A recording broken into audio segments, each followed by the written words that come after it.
I am Ellen Freud. I'm CEO and recruitment consultant at smartrecruitment.com. For you guys who doesn't know about our company, we are a recruitment agency 100% focused on the iGaming industry with Asia, Europe, Latin America, and recently also looked into more in North American market. But obviously today with Asia being our focus, that's where I'm going to be focusing as well. So in terms of where companies are resetting up operations today, and I'm going to have a little bit of a different view on this, obviously coming from a recruitment agency's perspective, which is quite different than what Danny is coming from. But in overall, being on the recruitment agency side of things, we are constantly informed and updated, which markets are the new markets our clients are opening up their operations in due to the hiring needs that they have.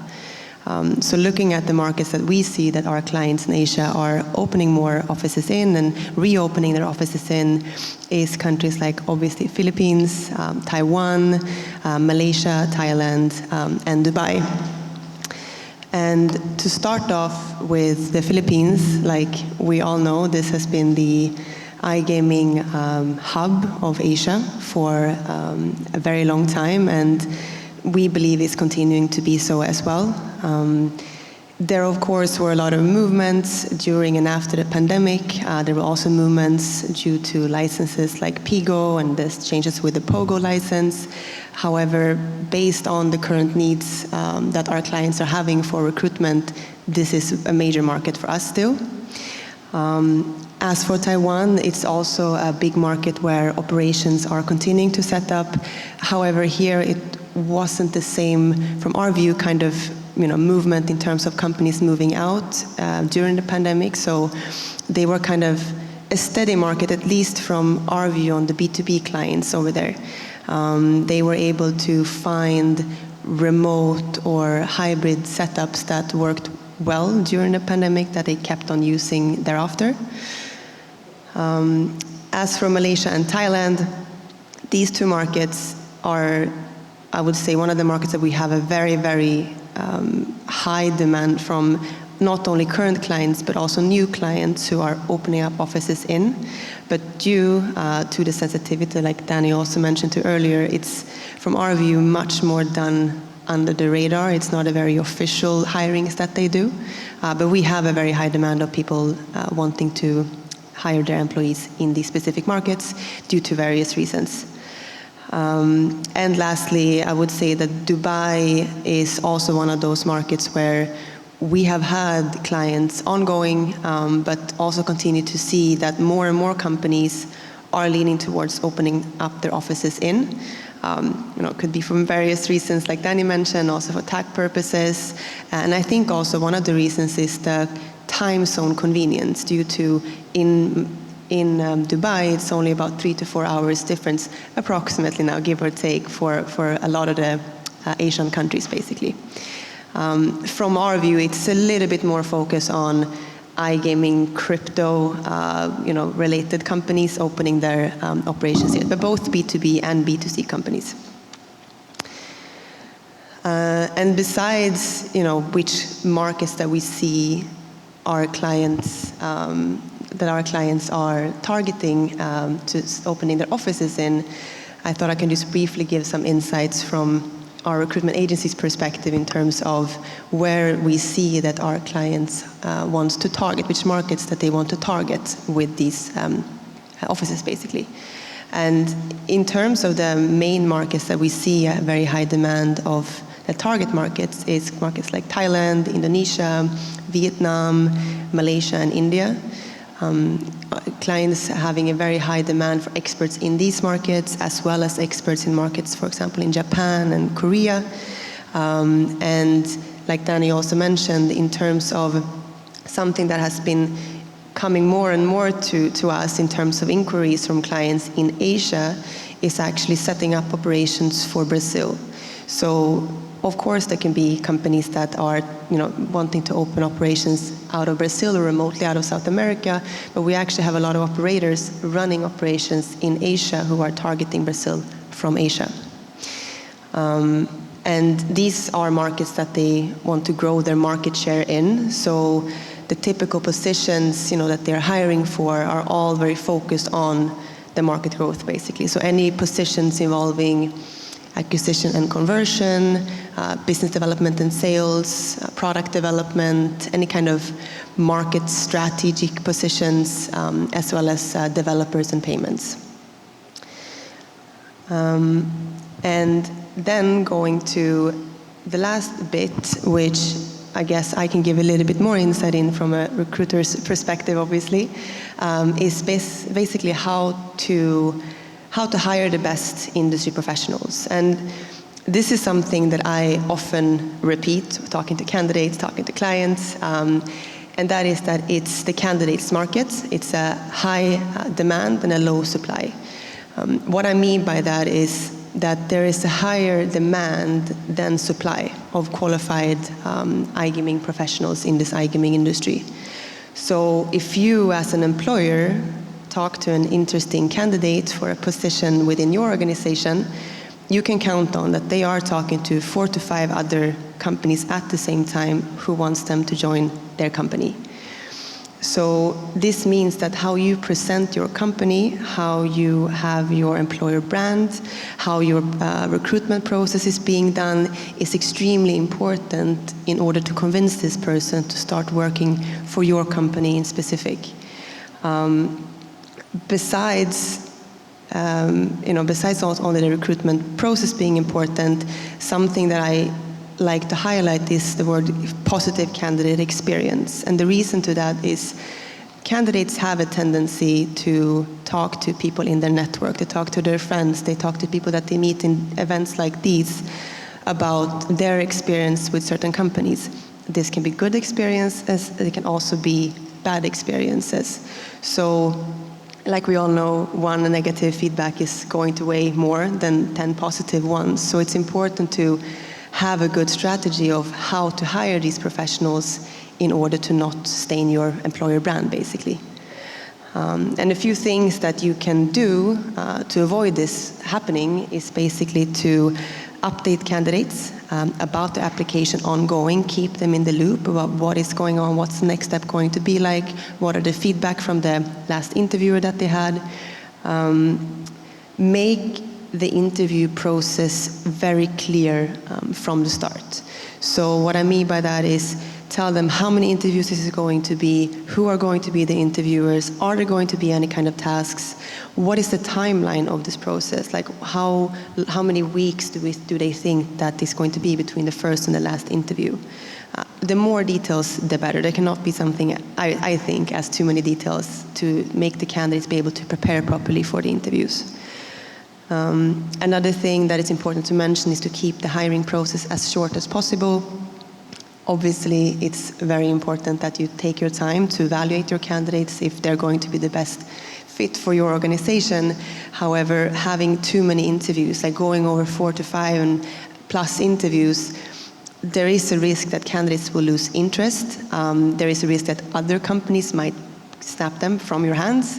But there's also a risk that they might question, why are you not able to evaluate me after 5 interviews? So without stressing, obviously, try to keep a short hiring process, as short as possible. And also, which is very important to remember, is that once you have managed to convince this person and hire this person for your company, that once you're onboarding them, you have to have a good onboarding strategy and a positive onboarding strategy to make them feel involved from the start, to make them up and running as soon as possible, obviously being able to perform as soon as possible. And having a good onboarding experience is also a way to make sure to retain this employee that you just hired, basically. And overall, as for employer branding, remember that your employer brand is how both current and potential employees sees your company, what values that you have, and what it would like to be to work at your company, basically.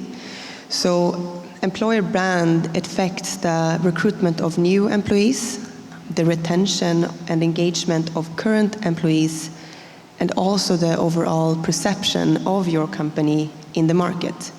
So the more focus and time you spend on bringing up your employer brand, the more it will attract new excited candidates to decide to work for your company. And this would also be employees then that is sharing the same values and visions as you are.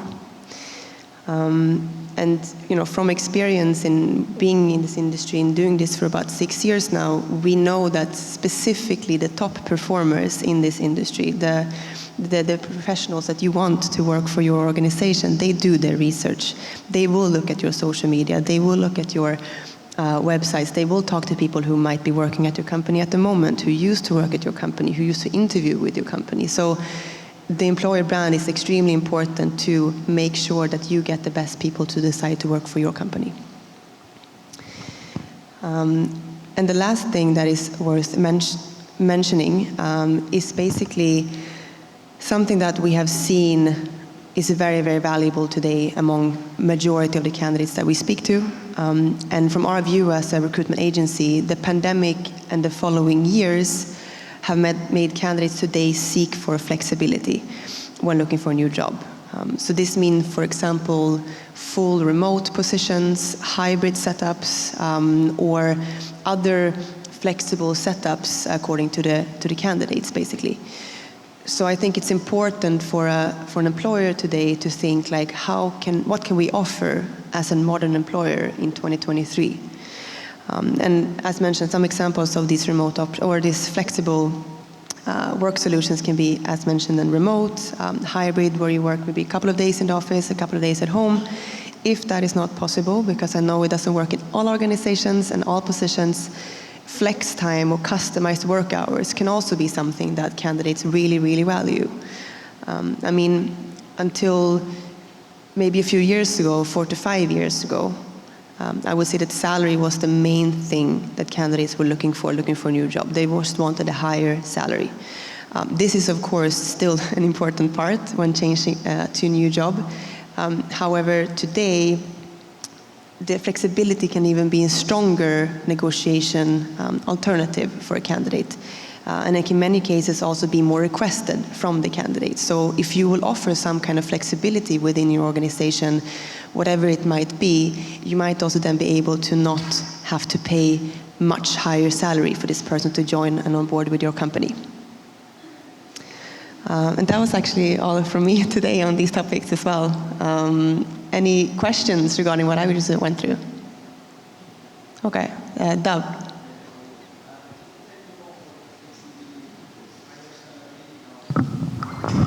Dov, 1 minute, please. Wait, I can't hear you, sorry. Dov, 1 minute. Hello, how are you? Hey. Good morning. Good morning. So you just say high salary and flexibility.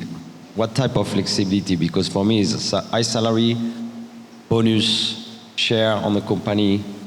Today, which one is working for you, or what you see in the market? Which one is working? I tried 3 of them, doesn't work. How do you get more motivation on a team or more on an employee, individual? You mean like what type of flexibility that candidates are asking for?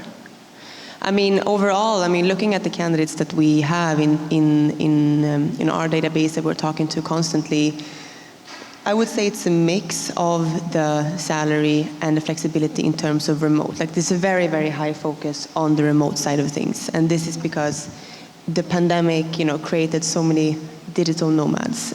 Everyone wants to be able to work from wherever they want. They value work-life balance. And studies even show that if you have more work-life balance, that also increases the performance. When it comes to the salary part, I would say it really depends what seniority that you're hiring for.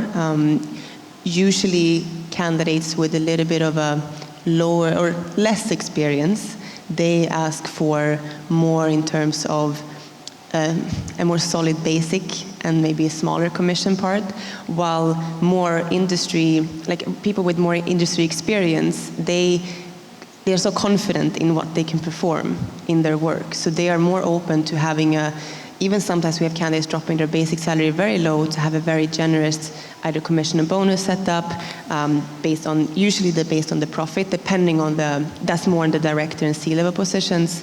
But also, obviously, when it comes to startups, to have a chance to have shares and equity in the company. Thank you. You have a question? Yeah, sure. Hi. Yeah, because we spoke about AI and all the changes it will bring the other day, I'm wondering from your point of view, because you're right there when it comes to staffing, what jobs do you think will die first because of AI? And what future opportunities, what are the jobs of the future that everyone should be getting into now?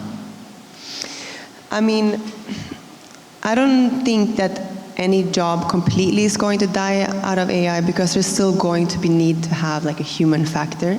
Obviously, I would say that the positions that are not going to be as affected by AI would be any kind of like, going to events, sales positions, I would say marketing strategy positions, even looking at recruitment, because obviously there's so many tools out there that we are evaluating as well to use in our business to help, give better service to our clients in terms of AI.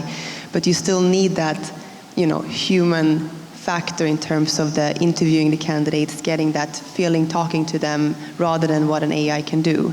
I would guess that the AI will be more challenging in terms of the business intelligence roles, the data analytics related kind of positions. I think that's what I can share in terms of that question. Thank you. Thank you.